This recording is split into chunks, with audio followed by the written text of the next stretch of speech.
आज केहू कहे रितेश के यार लागेला, केहू कहे पवन के यार लागेला।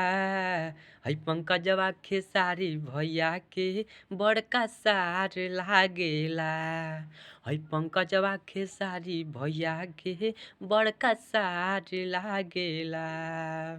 केहू कहे रितेश के यार लागेला, केहू कहे पवन के हई यार लागेला।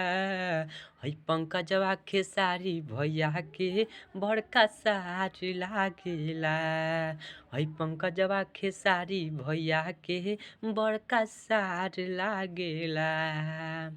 बेटी पर गाना गा के रंगबाज बनेला, बेटी पर गाना गा के रंगबाज बनेला। हई खेसारी भैया के पंकजवा बड़का सार लागेला। हई खेसारी भैया के हितवा बड़का सार लागेला। भैया ये गाना पसंद आया हो तो इस चैनल को सब्सक्राइब करें और साथ में बेल आइकन दबाना मत भूलें, ताकि जो भी वीडियो डालूं आप लोग के पास सबसे पहले नोटिफिकेशन पहुंचे। तो भैया